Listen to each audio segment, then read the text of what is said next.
want to go to this X post because I just want to explain it a little bit because I don't think it's clear what's happening in here. So this is from Jasmine Lane. She's a YouTuber. She says, spotted in Manitoba, you have to be a special kind of demonic to advocate for MAID. That's the government's euphemism for euthanasia for vulnerable people and people who are suicidal. Imagine walking into a clinic for help and being told the world would be better off without you, that you should cave to the lies the devil on your shoulder is telling you, and it would be more affordable for Canada's healthcare system if you were gone. And then she goes into her personal story. Now, I just want to, some people are not quite understanding what's happening here. And Jasmine, unfortunately, wasn't clear, but that's okay. This is a pamphlet that's anti-MAID. Anti-MAID for mental illness. It's from an organization that fights against MAID, medical assistance in dying, killing the inconvenient, thanks to the help of the state. This is a pamphlet that is fighting against it. So then you see a lot of people in Jasmine's comment section saying, no one's saying that we should give MAID to kids. Okay, but they are, by the way. But they are. They're working towards it. We are at the bottom part of the slippery slope that those of us that were opposed to this in the beginning were talking about. Because at the beginning, when we were debating this back in 2015, it was communicated to be, something that was empathetic of people who were dying of terrible, awful, painful, torturous diseases, and it was going to give them a quick way out of a unsurvivable terminal illness. And now we have the Canadian government debating whether mature minors, these are kids that are 13 years old, can access MAID. We're debating whether people with mental illness can access MAID. So this is, we are on the slippery slope, Canada. This is what we were talking about back in 2015. All it took was 10 years for the government of Canada, I will say they are demonic and evil government of Canada, to go from this is going to be so rare, it's going to be so rarely accessed and used by the people, only the sickest Canadians are going to have access to this, to kids can do this without parental knowledge or consent. 10 years, that's all it took. That's as we have caught up to the most extreme jurisdictions in the world, like Belgium and Holland, in like warp speed in just a couple of years. So as you said, this went from people whose deaths were foreseeable, usually within 2 weeks of death. Now, to be clear, I'm a natural life kind of girl, conception to natural death. I don't think there's a place for us to meddle in the middle. Now, that's different than saying, okay, I'm fighting a losing battle. I'm declining chemotherapy this time around. Like that's different. That's different than intervening to accelerate the death of a person. But we've gone from that to people who have irremediable suffering, whatever that means. Now, that could be chronic knee pain, 18 months to get a knee surgery, or 2 weeks to have it remediated through medical assistance in dying. See, this is the only thing that you can get in the healthcare system quickly.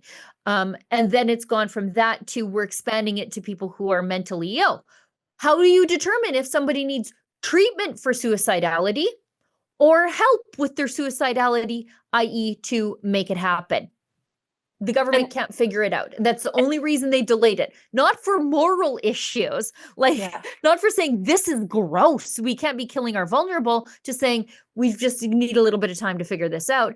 And then now they are talking about mature minors. Dying with Dignity Canada, who has pushed this from the very beginning, says that mature minors already have the right to make important decisions regarding their healthcare. This includes the right to consent or refuse life-saving medical treatment with special eligibility criteria in place and with appropriate safeguards. What does that mean? Dying with Dignity believes mature minors should be allowed the right to choose MAID. This is, I mean, there's actually nothing more evil than any of that, to be completely honest. If you want to see a fine example of demonic behavior, look no further than Dying with Dignity. But this creates a whole nother set of real worries for the parents of Canada, Yeah, because for years and years, Sheila and I have talked about this. I mean, constantly. constantly, for years and years and years and years, we've gender confused young people in Canada have been told that the appropriate thing for them to say if they aren't affirmed in their gender identity is that they are going to harm themselves. And this is just a common sentiment. We had the former Prime Minister Justin Trudeau rush through the halls of Parliament and say kids that can't get gender affirming care is going to are going to harm themselves. You have these ideas seeded in the brains of these tortured young souls who were broken by COVID, who were broken by that terrible time, and now we are opening the door for them to say, well, my gender distress has not alleviated regardless of whether I was affirmed or not, and I would like to access this program. You want to know the future of all of those trans babies that are being socially transitioned in schools right now, Canada? It is this. It is this. This is going to be offered as a solution to them. And I think that the parents that validated their children's transitions are going to have a real hard time convincing their children that this isn't the right thing to do. Yesterday, Sheila shared a story with me about a man who was psychologically broken from a very, very young age. Went through, tried to set off a bomb. Where was it, Sheila? Oh shoot, I It can't was in remember. Ontario somewhere. Yep. Tried to set off a bomb, accidentally set it off in his own hand. He then served time for it. Came out of This one. prison. This guy came out of prison, immediately transitioned into a woman, thinking that that would relieve some of his mental distress, when really he's just a terribly mentally ill man. Um, and now he wants to access MAID to alleviate his distress, and that is his mother, and she supports him in this Because how because could this she is not? She can't back out of it. you can't be affirming your child's gender will eventually lead to affirming your child's wish to end their life through MAID. And this is an absolute nightmare for the parents of Canada who are trying everything they can to keep their kids away from this, and yet this is what we're promoting in Canadian schools. It is an absolute outrage. There should be marches in the street to stop this kind of behavior by the government, and yet There's one more, just so we can show you how outrageous this is. And this is what twists your head in a knot, right? We know anorexia is a fatal condition if it's not treated, right? It can cause irremediable suffering. It's basically, God, I hate that word, but I'm trying to, it's euthanasia through starvation. yeah. Right? Personal euthanasia through starvation. Here's this from Reuters. She's 47, anorexic, wants help dying. Canada will soon allow it. Because how do you determine, right? How do you determine if she needs help and treatment to live or help and treatment to die? Well, and this Wrong is this is one. fast going to become the default. Well, and it is becoming the default treatment for pesky sort of hard to treat illnesses in Canada. And when you open it up to mental illness, when you open it up to sort of nebulous conditions that are hard to put a finger on.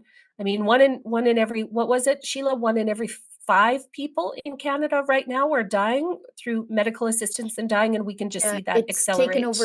it's taken over stroke as the leading cause of death, as one of the leading causes of death. I think it's the fifth, I think it's the fifth maybe leading cause of death, but it is more prevalent than stroke. In the new country, we're not going to have this. We're not having this. We will help In the, we'll help our inconvenient and troubled. we're going to have public service announcements on the television in the new country that say your life has value. Don't give Yeah. up. We're here for you.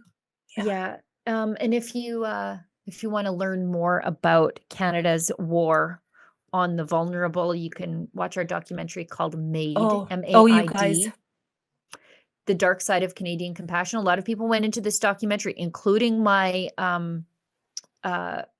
videographer, producer of the documentary, Kian Simone, thinking, yeah, this is okay. This is probably like something that we should be okay with to being weaponized completely against it. Once you heard the stories of the families who are left behind and the people who came out the other side. It is a life-changing film, Sheila Gunn Reid, and I will put that on record right now. It completely changed the way that I view our federal government, and Mhm. that's not say I didn't have a ton of trust for the federal No. government going into it, but in some way, I think in out of self-preservation or a little bit of denial or I'm not sure what, um, I did believe that they were interested in serving Canadians and having our best interest at heart. And after seeing that film, I realized just how wrong I was. It is really, really, you guys, made the dark side of Canadian compassion is a life-changing film. You cannot watch it and remain rooted in your belief that the government wants the best for you. This is a government that is evil and demonic and wants to end you because the cheapest Canadian to care for is a dead Canadian. And Yeah. there you have it. Go watch it. Truly, it is life-changing. It is life-changing. Thank you. We vote, they ignore us. Alberta's values just don't match Ottawa's, and they never will.